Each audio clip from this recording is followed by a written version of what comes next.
Assalamu alaikum students, and today is the last topic, last lecture on Gulliver's Travels. That is part 4, Hananam Land, and we will read out this critical summary of chapter number 11 and chapter number 12.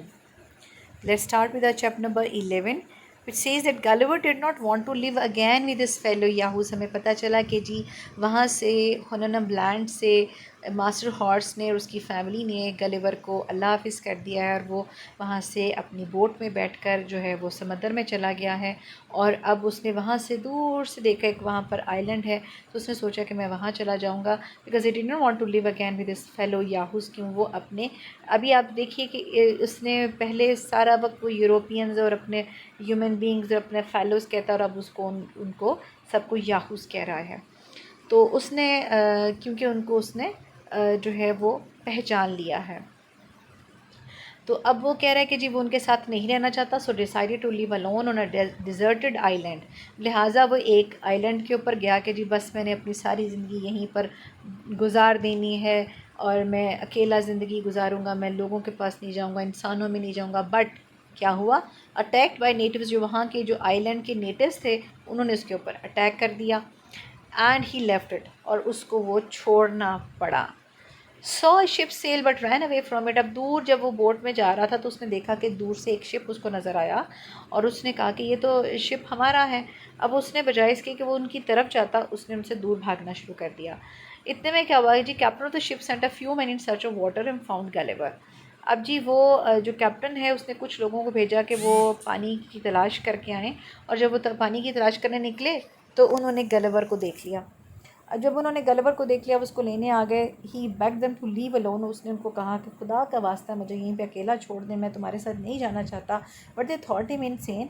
उन्होंने कहा कि शायद लगता है कि अकेला रह रह के पागल हो गया है। And took him against his wishes. और वो चीखता रहा, चिल्लाता रहा, और उसको खींच के उठा कर शिप में ले गए। अब शिप में जब लेकर गए हैं, captain treat him kindly but he could not stand their smell. लेकिन क्या हुआ, कैप्टन ने उसको ट्रीट तो बहुत अच्छे से किया, लेकिन उनको उनकी स्मेल बहुत बुरी लग रही थी ह्यूमन बींग्स की। कि उसने क्या किया, सो जम्प्ड इनटू द सी। उसने समंदर में छलांग लगा दी। उन्होंने सोचा शायद इसने सुसाइड किया है। तो they saved him and then kept chained. उन्होंने उसको जंजीरों से बांध कर वहाँ पर रख दिया। सो ये देख लीजिए कि किस तरह से होता है। तो ये अब आपको एक तरह से ये समझ लीजिए कि स्विफ्ट जो है वो ये बताने जा रहा है कि उसके साथ भी ये चीज़ें हो सकती हैं कि जो इस तरह की बातें करता है उसको लोग जो हैं, सोसाइटी जो है वो उसको इनसेन कह रही होती है। Sailors made fun of him, और लोग उसके मजाक भी उड़ा रहे होते हैं। उसी तरह से सेलर्स ने गलिवर का मजाक उड़ाया for his behaviour, but captain showed patience in order to bring him to normal. लेकिन कैप्टन ने कोशिश की कि उसको नॉर्मल की तरफ लेकर आए, क्योंकि उसको लगा कि शायद ये अकेला रहने की वजह से इतना अरसा, तो इस वजह से ये ऐसा हो गया है। Gulliver found him having some reason. अब गलिवर को लगा कि ये जो कैप्टन है ना, ये बस अक्लमंद बंदा है, बाकी सारे बेवकूफ़ हैं। He kept Gulliver away from the rest of the people. लिहाजा उसने क्या किया, कैप्टन ने गलिवर को बाकी लोगों से दूर रखा। और arrived Lisbon in November 1715 where captain took him to his house. 1715 नवंबर में वहाँ पर लिस्बन पहुँचे, और वहाँ से वो उसको अपने घर ले गया है। उसको कन्विंस करता रहा, भी देखो तुम अपने घर चले जाओ। वो कह रहा मैंने नहीं जाना, मैंने नहीं जाना। उसने कहा कि नहीं प्लीज़ तुम अपने घर चले जाओ। In the beginning he could not bear to wear clothes touch by human beings. के शुरू में वो कपड़े भी नहीं पहनता था जिसको कोई ह्यूमन बींग हाथ लगा देता था। मतलब आप ये सोच लीजिए कि वो ये नहीं जो सोच रहा, वो नहीं इस चीज़ को रियलाइज़ करा कि he himself is a human being. लेकिन अब उसको लग रहा है कि वो एक ऐसा ह्यूमन बींग है जिसने हु हैज़ गॉट रीज़न, जिसको कि रियलिटी भी पता चल गई है, जो कि अब जो है वो विजडम भी जिसके पास आ गया है, वो वाइज बन गया है। तो इसलिए जो है वो उन लोगों से, बाकी लोगों से अलग हो गया है। दूसरा, वो अपनी उनकी कंपनी में रह कर आया है, इसलिए वो अपने आप को फ़िलहाल खुननम्स की तरह से फील कर रहा है। This is very natural. Captain tried to make him familiar to his surroundings and took him to walk in street. अब वो चाहता था कि ये अपनी सराउंडिंग से फेमिलियर, उसके लिए उसने उसको उठाया, उसको कहा अभी हम लोग वॉक करने चलते हैं। वॉक करने चले गए, but he stopped his nose to keep away their smell. लेकिन क्या, गलिवर ने सारा वक्त अपने नाक में रुई ठूंसी रखी कि ताकि उसको उनकी स्मेल नहीं आए। फाइनली जो कैप्टन है ही succeeded in convincing him to go back to his, कि उसने कन्विंस कर लिया कि भाई तुम खुदा का वास्ता अपने घर चले जाओ। गलिवर ने कहा ठीक है, तुम भी क्या याद करोगे, मैं चला जाता हूँ। Gulliver reached his home on 5 December जी, दिसंबर में चला गया जी। हिज फैमिली वेलकम्ड हिम, लेकिन क्या हुआ, Gulliver was not at ease. Gulliver को तो स्मेल आ रही है, गलिवर को तो वो सब बुरे लग रहे हैं, उनको वो सारे के सारे याहूज लग रहे हैं। He did not bear the hug of his wife and even did not like to touch his own children. ना तो वो चाहता था कि मुझे मेरी बीवी हाथ लगाए, ना वो ये चाहता था कि उसके बच्चे उसको हाथ लगाए, नहीं उसको वो प्यार करना चाह रहे थे, उसके साथ चिपकना चाह रहे थे उसके बच्चे, लेकिन वो चाहता नहीं था, वो उनसे दूर दूर हट रहा था कि पीछे हो जाओ पीछे हो जाओ। तो जब ऐसी हरकतें करेगा तो जाहिर है कि पूरी सोसाइटी भी ये समझेगी ना पागल हो गया है। तो वो ये इस किस्म की जो इंसेन उसकी तरफ से आ रही थी, वो सारी उनकी वजह से ये सब लोग उसके ऊपर क्रिटिसाइज़ करें जी। He hated them all except for the stable man for the smell of the horses. अब उसको सारे बहुत बुरे लग रहे हैं, वाइफ भी बुरी लग रही है, बच्चे भी बुरे लग रहे हैं, इधर उधर के फ्रेंड्स भी बुरे लग रहे हैं, रिलेटिव्स भी बुरे लग रहे हैं, सिर्फ एक बंदा अच्छा लग रहा है, कौन, स्टेबल मैन। और वो क्यों अच्छा लग रहा है, क्योंकि उससे उससे हॉर्सेस की स्मेल आ रही है। अब क्या हुआ है, only favourite place of his home was table. सारे घर के अच्छे कमरे छोड़ के, बेड छोड़ कर वो स्टेबल में चला गया। उसने कहा जी स्टेबल बहुत ज़बरदस्त जगह है जी, बड़ी कन्वीनियंट प्लेस है, बहुत अच्छी चीज़ जगह है। Very use to talk to his horses, वहाँ पर उसके 2 हॉर्सेस थे जिनसे उसने बातें करना शुरू कर दी, उनसे बातें कर रहा था। And never use them for riding, उसने उनकी इतनी रिस्पेक्ट की कि उनके ऊपर कभी उसने राइडिंग ही नहीं की। Next is chapter number 12। अब चैप्टर नंबर 12 जी, अब यहाँ पर never used them for riding यहाँ तक ख़त्म हो गया कि जी ये जो है गलिवर का, ये उसकी ज़िंदगी अब इस तरह की हो गई है। He has become very unfit for the society. अब चैप्टर नंबर 12 जो है, actually this is the Gulliver's farewell to reader, के यहाँ पर वो रीडर के साथ अपनी ख़त्म शुद्ध करने जा रहा है और उसको कह रहा है कि जी अच्छा अब असल में ये बात है, मैंने किताब लिखी क्यों है, और उस किताब के बाद मुझे रिस्पॉन्स कैसा मिलता है, पब्लिशर ने क्या किया है, ये सब चीज़ें जो हैं हम इसमें मिलेंगी। He wrote what ever he had witnessed, अब उसने ये रीडर को बताया है। यूँ समझ लीजिए कि स्विफ्ट जो है यहाँ पर जस्टिफाई कर रहा है अपनी जो उसने राइट किया है इस किताब को, या जिसके ऊपर क्रिटिसाइज़ किया जा रहा था मिसएंथ्रोपिस्ट होने के लिए गलिवर को। ये सारी आप चीज़ें अपने जहन में रखिएगा कि हमने स्विफ्ट को एज मिसएंथ्रोपिस्ट पढ़ा है, कि उसके ऊपर ये एलिगेशन लगाया गया था कि उसने जिस तरह से किया है, तो वो ये चीज़ यहाँ पर उसको अब जस्टिफाई कर रहा है कि आपको क्यों लग रहा है बुरा, आपको क्यों लग रहा है कि ये सटायर बड़ी ब्लीक है, आपको क्यों लग रहा है कि यहाँ पर क्रिटिसिज्म बड़ा हार्श है। अब वो सारी चीज़ें उसने कहा जी मैंने तो सिर्फ वो बताया है जो मैंने देखा है, बट आई हैव विटनेस्ड, जो चीज़ें मैंने देखी हैं। उसने अब बताया जी future visitors might find different from his stories, कि अगर कोई फ्यूचर विजिटर्स उन्हीं जगहों पर जाते हैं, उन्हीं एरियाज़ में जाते हैं, हो सकता है उनको मेरी इन बातों से फ़र्क बातें नज़र आएँ। But he did not right for fame but for public good only, उसने इसको फेम के लिए नहीं लिखा, but for public good only. आपको याद होगा कि हमने जब इसके मिसएंथ्रोपी के ऊपर बातें की थी तो उसमें हमने ये सारी चीज़ें लिखी थी कि उसका पर्पस क्या होता है, उसका सटायर का पर्पस क्या है, उसका आयरनी का पर्पस क्या है। His efforts could be able to improve the minds of the reader, ये उसका पर्पस है, वो ये चाहता है कि वो जो रीडर्स हैं उनके माइंड्स को इम्प्रूव करे। इम्प्रूव करना उसका क्या मतलब है कि जो हननम्स के जो वहाँ के जो कल्चर है, वहाँ के जो मैनर्स हैं, उनको अडॉप्ट कर लिया जाए।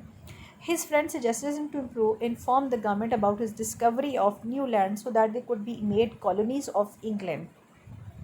अब उसके फ्रेंड्स ने जब ये सारी बातें सुनी तो उन्होंने उसको आके उसको कहा कि भाई you should be very selfish, you should be very mean, लिहाजा you should earn money from this. तो तुम गवर्नमेंट को बताओ कि जी मैंने इस तरह बहुत सारे लैंड्स को डिस्कवर किया, तुम्हें पैसे भी मिल जाएंगी, फेम भी मिल जाएंगे, और क्या होगा कि इंग्लैंड को नई कॉलोनीज़ भी मिल जाएंगी। वो जाएंगे उन लैंड्स को, वो जाकर उनके ऊपर कब्ज़ा कर लेंगे, कंट्रोल हासिल कर लेंगे, और हमारी इंग्लैंड की जो कॉलोनीज़ हैं वो ज़्यादा हो जाएंगी। तो अब यहाँ पर स्विफ्ट क्रिटिसाइज़ कर रहा है यूसुपेशंस को कि ह्यूमन बींग्स की जो सोच है वो यहीं तक लिमिटेड है कि ये नई जगह है, बस मैं इसके ऊपर कब्ज़ा कर लूँ, if I am a powerful person तो मैं उसको ऊपर कब्ज़ा कर लूँ। अकॉर्डिंग टू हिम, अब ये गलिवर बता रहा है, गलिवर ने कहा कि जी जो लिलीपुट है that was very small to be worth conquest, कि वो इतना छोटा है कि आप उसको मतलब फतह करके आप क्या करेंगे, उसको कॉन्कर करके क्या करेंगे, उसका कंट्रोल हासिल करके क्या करेंगे। But other two were hard nuts to crack for the British army. Other two कौन से हैं जी, जो ब्रॉबडिंगनिग है और लिप्यूटा है। उसने कहा जी वो इतने वहाँ पर जो कुछ वो देख कर आया जी, रॉब इंग्लैंड तो आप देखना ना इतने बड़े बड़े लोग हैं, तो वो उनके मुकाबले में इंग्लैंड क्या कर सकता है, उसकी आर्मी क्या कर सकती है, उनको डिफीट नहीं कर सकते। और लेप्यूटा के पास टेक्नोलॉजी बहुत ज़्यादा है, तो वो कैसे जो है उनका मुकाबला कर सकते हैं इंग्लैंड वाले। उसने कहा जी उनको तो आप वैसे ही कॉन्कर नहीं कर सकते। अब रह गई बात चौथे की, from last some horses might come to teach Europeans, कि वहाँ से कुछ हॉर्सेस को यहाँ पर बुलाया जाए और वो यहाँ पर आएँ और फ्री लेसन्स दें और वो उनको जो है सेशंस दें, उनके साथ कॉन्फ्रेंसेस करें, उनको बताएं और उनको टीच करें। टीच क्या करें? The first principles of honour, justice, truth, friendship, benevolence and fidelity. यानी कि जितने भी पॉजिटिव एस्पेक्ट्स हैं, कैरेक्टर ट्रेट्स हैं, वो सारे के सारे वो लोगों को सिखाएं। यानी नए सिरे से इनकी जो है वो ग्रूमिंग हो, इनकी जो लर्निंग जो रुक चुकी है वो नए सिरे से हो। यानी कि ये जो जा रहे हैं टूवर्ड्स डिस्ट्रक्टिव, ये just towards negative aspects of personalities, तो इनको जाना चाहिए, वापस इनको मोड़ना चाहिए towards the positive aspects of personalities. Then he criticized that England thought it a divine right to discover a new land and killing its inhabitants just like butchers. He called it a crime and wished England not to commit such crimes. अब यहाँ पर Swift ने through गलेवर ये criticise किया है कि जी England का क्या मतलब है, इंग्लैंड का ये कोई डिवाइन राइट है कि जो भी कोई नई टेरिटरी, कोई नया लैंड मिला है तो उसने उसके ऊपर जाकर उसको डिस्कवर किया, तो उसने जाकर उसके इन्हाबिटेंट्स के ऊपर अटैक करना, उनको मार देना है और बिल्कुल जस्ट लाइक बुचर्स जो है वो उसने ही करना है। उसने कहा कि ये क्राइम है और इंग्लैंड को चाहिए कि वो इस तरह के क्राइम्स को करना छोड़ दे। ये अब यहाँ पर उसने उनको सजेस्ट किया जी। He intends to apply those excellent lessons of virtue which he learn among the Houyhnhnms. अब वो क्या करना चाहता है इस किताब को लिखने का, उसका पर्पस क्या, इंटेंशन क्या है कि वो चाहता है कि जो लेसन्स उसने सीखे हुननम्स में वो वहाँ यहाँ पर लोगों को सिखाए। He had already allowed his wife to sit opposite him at dinner but still stopped his nose to keep their smell away. अब ये इम्प्रूवमेंट आई है कि जिसमें हमें बताया जा रहा है कि गलिवर ने अपनी बीवी को कहा कि अच्छा ठीक है तुम मेरे साथ टेबल पर बैठ सकती हो, लेकिन क्या है कि वो सब उसके साथ उसकी फैमिली टेबल पर बैठती है, लेकिन वो अपनी नाक में उसने अभी भी रुई डाली होती है जी। अब कंक्लूजन क्या है जी गलिवर की, जो कि एक्चुअली स्विफ्ट की कंक्लूजन है।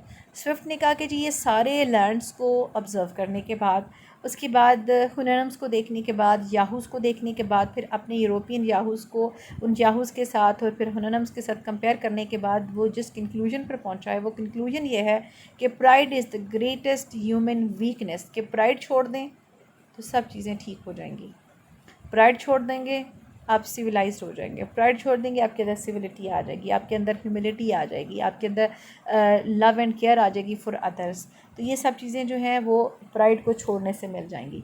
Gulliver said he could tolerate the sight of a lawyer, pickpocket, politician, a traitor etcetera etcetera, यानी इस किस्म के बाकी सारे लोग भी, but could not tolerate a man smeared with pride.